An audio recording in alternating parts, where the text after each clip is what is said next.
अस्सलाम वालेकुम, this is Imran Shah, director of Fatima educational system Girawala. ये मार्केट अगर मैं यहाँ से फेंकूँ कहाँ जाएगा? ऊपर या नीचे? नीचे जाएगा। क्यों?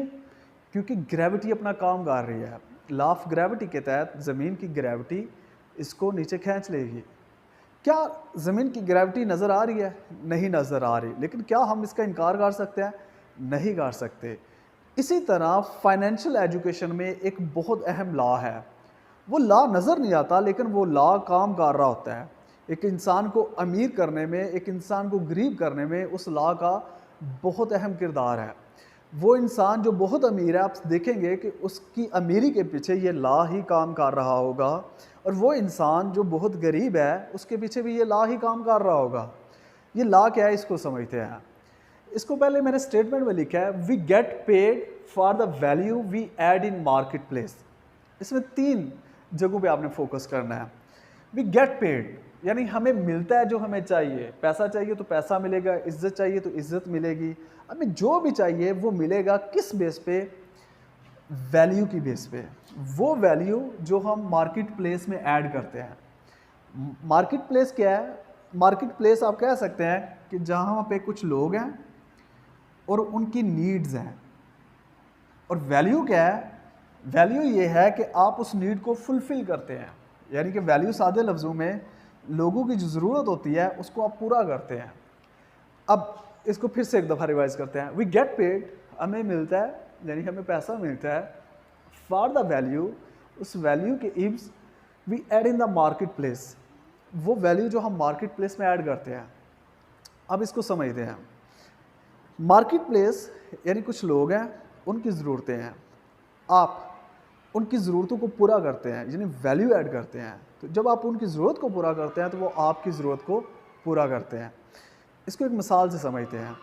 फ़र्ज़ कर लें, एक मुआशरा है, उस मुआशरे के अंदर या एक इलाका है, उस इलाके के अंदर खालिस दूध नहीं मिलता।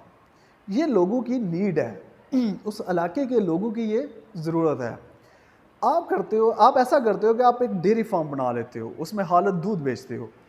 अब आपने वैल्यू ऐड कैसे की? डेयरी फार्म बना के आपने वैल्यू ऐड की, लोगों की ज़रूरत पूरी की, और लोग बदले में आपको क्या देंगे? पैसा देंगे। ये लॉ कहीं पे भी अप्लाई करता है।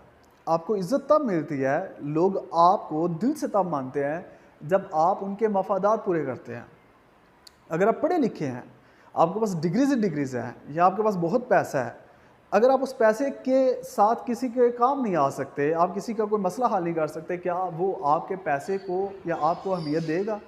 या क्या वो दिल से आपको तस्लीम करेगा कि आप एक अच्छे इंसान हैं, या बड़े इंसान हैं, या अमीर इंसान हैं? नहीं करेगा। ये लॉ हर जगह काम करता है कि हमें सिर्फ उस बेस पे ही लोग रिटर्न करते हैं या कुछ अदा करते हैं कि जिस बेस पे हम उनकी नीड पूरी करते हैं। यानी कि उनकी ज़िंदगी में अगर हम वैल्यू ऐड करें तो बदले में वो हमें वो देते हैं जो हमें चाहिए होता है। अब इसमें एक और पॉइंट जो आपने माइंड में रखना है वो ये है कि आपने फ़र्ज़ कर लें कि दुकान बनाई है, दुकान बना के आपने डेयरी फार्म वाली ही शॉप आपने ओपन की है। अब आपने वो 2 साल में आप इस काबिल हुए हैं कि 2 साल बाद आप खालिस दूध यानी कि लोगों को प्रोवाइड कर सकें, तो लोग आपको टाइम की इव्ज़ पैसा नहीं देते। यानी कि लोग उस वक़्त आपको पैसा देंगे जब उनकी नीड पूरी होगी। यानी जब आप खालिस दूध देंगे तो लोग आपके पास आएँगे, वो दूध लेंगे और बदले में आपको पैसा देंगे। यानी टाइम डज़न्ट मैटर। आप 5 साल में इस काबिल होते हैं कि आप लोगों की ज़रूरत पूरी कर सकें, या 10 साल में होते हैं, it is totally a different thing. लोगों को इससे कोई कंसर्न नहीं है। लोग आपको तब पैसा देते हैं जब आप उनकी कोई ऐसी ज़रूरत पूरी करते हैं कि जो अधूरी थी, जो कहीं और से पूरी नहीं हो रही थी। अब इस चीज़ को आप कहीं पे भी अप्लाई कर सकते हैं। लाइक आप टैक्सी चलाते हैं, लोगों की ज़रूरत क्या है कि उनको कहीं आने जाने के लिए गाड़ी चाहिए होती है। अब आप अवेलेबल होते हैं, वो आपको कॉल करते हैं, तो आपने उनकी ज़रूरत पूरी की, बदले में वो आपको पैसा देंगे। इस तरह आप फ़र्ज़ करते हैं, जैसे डेयरी फार्म की मैंने मिसाल दी है, इस तरह फ़र्ज़ करें एक गाँव में बच्चों को अच्छी तालीम देने वाला कोई इदारा नहीं है, तो आप कहते हैं कि मैं यहाँ पे एक इदारा बनाता हूँ जो अच्छी तालीम देगा। तो डेफ़िनेटली जैसे ही आप वो वैल्यू पूरी करेंगे, लोग बदले में आपको पे करेंगे। अब यहाँ पे जो चीज़ आपने माइंड में रखनी है वो ये है, पहले हम ये पॉइंट क्लियर कर चुके हैं कि टाइम डज़न्ट मैटर। आप एक वैल्यू 10 दिन में पूरी करते हैं या 50 दिन में पूरी करते हैं या 5 साल में पूरी करते हैं, डज़न्ट मैटर। लोग आप तभी पे करेंगे आपको जब आप उनकी वो नीड पूरी करेंगे, यानी वैल्यू ऐड करेंगे। दूसरा पॉइंट जो आपने माइंड में रखना है वो ये है कि अगर आप फाइनेंशियली कितने रिच होंगे, कितने स्ट्रांग होंगे, वो ये है कि आपकी क्वालिटी कितनी अच्छी है। लेकिन नंबर थर्ड भी ये है कि आपकी स्केलेबिलिटी कितनी है। यानी अगर आप सिर्फ आपके पास 4 केजी दूध है और वो तो आप 2 से 3 घरों की आप कह लें ज़िंदगी में वैल्यू ऐड कर सकेंगे, तो फिर 2 से 3 घर ही आपको पे करेंगे। लेकिन अगर आपके पास 10 केजी मिल्क है, हालस मिल्क है, और 10 केजी मिल्क आगे आप 10 घर यूज़ कर सकते हैं, तो आप 10 लोगों के या आप 10 घरों की ज़िंदगी में वैल्यू ऐड कर रहे हैं। बदले में वो आपको उतना ज़्यादा मुआवजा देंगे, आपको पे करेंगे। तो जितना ज़्यादा आपका बिज़नेस स्केलेबल होगा, जितना ज़्यादा आप जो चीज़ दे रहे हैं वो ज़्यादा आप कह लें कि स्केलेबिलिटी पे होगी, यानी जितनी ज़्यादा आप उसको लोगों की नीड, जितने ज़्यादा लोगों की आप नीड पूरी कर सकते हैं, उतना ज़्यादा आपको पे किया जाएगा। इसकी मिसाल कुछ इस तरह से है कि एक बंदा एक दुकान बनाता है, दुकान बना के तो अब फिज़िकल फॉर्म में दुकान बनाई है तो वो उस इलाके के लोगों को ही चीज़ें दे सकता है ना। लेकिन एक बंदा इंटरनेट पे जाके एक दुकान बनाता है, यानी इंटरनेट पे जाके वो सेल करता है, तो वो पूरी दुनिया को सेल कर सकता है। अब सेल किसकी ज़्यादा होगी? अमीर ज़्यादा कौन होगा? जिसकी मार्केट ज़्यादा है, जिसकी स्केलेबिलिटी ज़्यादा है, जो ज़्यादा दूर तक अपनी प्रोडक्ट बेच सकता है।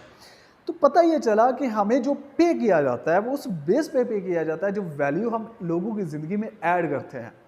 तो अगर आप फाइनेंशियली रिच होना चाहते हैं तो आपको एक गैप ढूंढना होगा, आपको एक नीड ढूंढनी होगी कि कौन सी ऐसी नीड है कि जहाँ पे आप काम कर सकते हैं, जहाँ उस नीड को पूरा आप कर सकते हैं। जैसे ही आप उस नीड को पूरा करेंगे, बदले में आपको जो चाहिए वो मिलेगा। तो इस लॉ को लाजमी माइंड में रखिएगा अपनी ज़िंदगी में, क्योंकि आप कोई भी इंसान है, आप छोटे या बड़े हैं, कभी ना कभी आपका वास्ता फाइनेंशियल मैटर से पड़ेगा, पैसा आपकी ज़रूरत बनेगा। तो उस वक्त याद रखिएगा जितनी ज़्यादा वैल्यू ऐड करेंगे मार्केट प्लेस में, उतना ज़्यादा ही आपको रिटर्न मिलेगा। एक बंदा 1 घंटे में 5 रुपये कमा रहा है तो वो अपनी वजह से कमा रहा है। टाइम 1 घंटा है, लेकिन उस टाइम के अंदर जो वैल्यू ऐड कर रहा है वो बहुत थोड़ी है।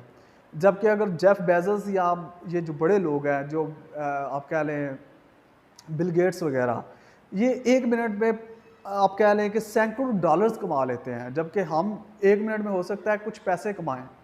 फ़र्क कहाँ पे है? फ़र्क सिर्फ इस चीज़ में है कि 1 घंटे के अंदर कौन कितनी वैल्यू ऐड करता है। यानी time doesn't matter, the actual thing that matters is the value. The more value you add in the life of the people, और you can say the more value you add in the market place, the more higher chances are there for you to be paid, the more you will be paid.